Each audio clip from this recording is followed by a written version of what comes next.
Hi, Kirk here in West Palm Beach, Florida. Today, starting my complete golf swing improvement guide. I'm going to take you step by step through the easiest way, in depth, in how to improve your existing golf game, or if you're a new golfer, how to get started moving in the right direction. My goal is to help you improve quickly, not to have to take a step backwards through multiple swing changes. If we take the right route, you're going to improve very, very quickly. So my system consists of teaching you how to set up in a way that makes it a lot easier to hit great golf shots. And from there, once you've learned how to set up in a way that fits you, not matching some other golfer, we want to find the way that's going to fit your body and fit your style of swing to make it easy to improve very quickly. So everything that we're going to talk about is customizable for the individual golfer.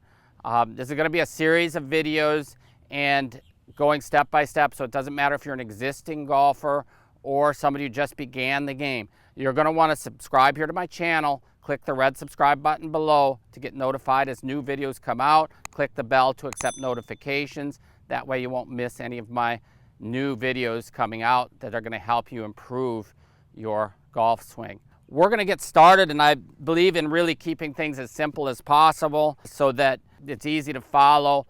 I'm going to be taking you here through first, the most important part before we make a golf swing is how we set up to the golf ball. A lot of people put very little thought in how to set up. They'll let their, basically they've been taught to let their arms hang straight down from their shoulders and have the club then is at an angle to the arms. The problem with that concept, which has been taught for over 100 years, is that at impact, because of the force of the golf swing, what happens is the wrists come into an uncocked position or ulnar deviation, and they're in this uncocked position at impact. It doesn't matter who the golfer is, that's the way it's going to be. You can see the videos I'm going to show you here next. You're going to see setup and impact, and you'll see the difference between setup and impact and how they've had to adjust and compensate in going from setup and to impact, and then showing you my swing and the swing of Bryson DeChambeau, and you'll see that there's much less difference, especially with the shaft plane. So the shaft of the club is in alignment with the trailing arm, at least to the elbow. For most golfers, the trailing arm is going to be bent at the point of impact. As you saw in the videos, it's very important to understand. So we're just going to set up that way, and you'll see that that's a lot more efficient at hitting great golf shots. And again, it doesn't matter if you played for years or what you've been doing. This is the most critical element. And so I'm going to get into that in depth and talk about, again, how to set up in the most efficient way. And it starts here, again, with this, just setting up in a position where the wrists are uncocked. So what I want you to do from your normal setup position, if you're set up this way, all we're going to do is raise the wrists up, raise the hands up to the point where, using gravity, the club just goes down to a position where the wrists are in ulnar deviation. Ulnar deviation is a position where the wrist is this way. It's not that way. It's not this way. It's that way. And so the wrist is basically uncocked. This would be more cocked. And so we want to see first just moving the hands up to this position. I want to, as I'm setting up, also maintain a neutral spine position. So I want to see that I'm bending forward here from the hips while keeping the spine neutral. For most people, it's a lot easier to have about 20 degrees of forward bend versus others who try to bend a lot. Some have been taught to bend forward 40 degrees, and that's a very difficult position for the back to handle, especially when we need to be rotating and turning through impact. So what we're going to do then, as we're getting set up on our impact plane, and that's why my method is called Setup for Impact, as we're getting set up there, I'm also going to start thinking about aiming, which is really one of the most important elements here of getting set up. So I need to see that my feet are lined up at the target. And so if I look down at my toes, I could actually sight down this golf club, and I could look and line up my toes and see that they're lined up towards the target. And so as I'm doing that, we talk about grip and putting my hands on the club. I want to see that the golf club is supported by the heel pad here of my leading hand, and I'm able to cock the wrist. This is going to aid us in producing speed in the golf swing, and it's very important that we're able to cock the wrist. As I let the club balance here in front of me, I want to see that the club face is square. I would also encourage you to see what we're going to talk about later with impact. We're going to need the hands ahead of the club head at impact, or leading the club head through impact.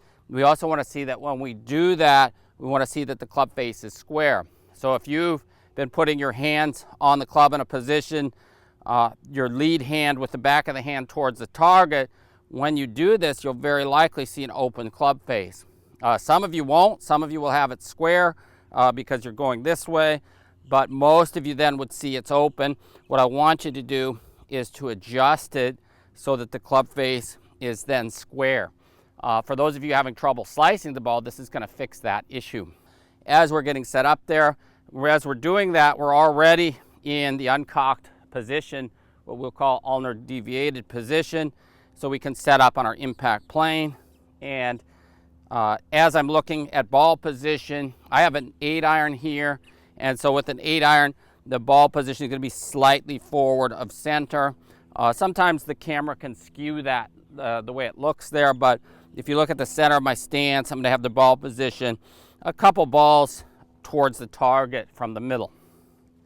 So as I get set up, and then I'm going to bend in the knees, I'm going to shift my hips just slightly towards the target while keeping my upper body back. My weight's going to remain about 50-50.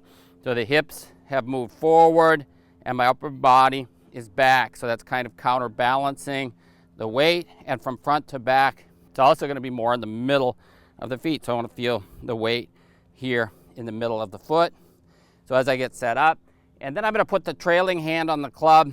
And again, there's room for customization in the grip.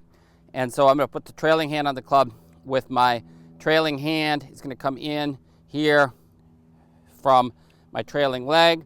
And I'm going to feel also the trailing elbow here very close, if not touching my stomach here just above my trailing hip. So as I get set up, it looks like this. I'm in that position, and this is going to be very close to what I'm going to look like at impact. And this is what's going to make it very easy to keep the club face square through impact, as opposed to having to manipulate the golf club.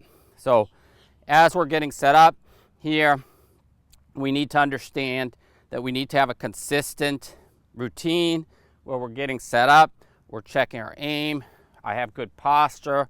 For me, I'm concentrating always on trying to pull my shoulders back so that I feel more connected in the swing. So I'm setting up, trying to move that way, put the trailing hand on the golf club, and then I'm set up and I'm ready to go. So that would be my setup position, and you want to make this a routine. You want it to feel comfortable. This is putting us in a position then where we can swing the golf club on a single plane back and through. So ideally, when we're moving the club on a single plane, it's going to be back and down on that same plane. So it's going to look like this, as opposed to what most people are doing this, or they take it outside and loop it around. In the conventional golf swing, the hands are low like this, and the club ends up on a higher plane here, and then it drops down to a plane in the middle, and it drops down to the impact plane. From my experience, most people have difficult finding that impact plane consistently. If we're setting up on our impact plane, it's a lot easier then to just move the club on a single plane. As part of my video review process of my Platinum membership, what I do is I analyze that for you and then help you to perfect moving the club on a single plane. And so if the club's moving back to the inside, typically it's because of rotation in the upper body and the lead arm moving improperly, which has it moving across the chest to begin the swing, as opposed to a one-piece takeaway. And so when we get in here, then you're under the plane, and what happens, most people end up coming back under the plane into impact. So then I would just have you feeling like you're taking the club back a little bit straighter. So the setup's putting us in a position where we can accomplish this and where we can become much more consistent at hitting great golf shots. In the next video, I'm going to talk about impact and how to perfect impact, and we'll talk about some drills that are very important at producing and learning and teaching you how to make great impact. If you're in a hurry to get started, check out my website, setupforimpact.com. There is a complete learning system there. You can either buy access to it for a lifetime, or you can choose the Platinum membership, which has a lot more benefits, including sending me videos. Also, many people like to visit my schools around the country. Currently on the schedule, West Palm Beach, Cincinnati in July, in September, Pennsylvania, and October, North Carolina, and then schools start up again in West Palm Beach for the winter. I also have one-day schools available in both North Carolina and Pennsylvania. So check it out on the website. Again, please don't forget to subscribe. Click that bell for notifications, then you'll get notified as the new video is released. I don't expect it to take a long time to get the next video out, but I do all this work myself, so editing and everything. So I hope to have it out soon. Any comments are greatly appreciated. Pop them in the box below. I respond to all reasonable comments. And again, my main goal is to help you improve your golf game as quickly as possible. Get started today. Thank you very much for watching, and I hope you have a great day.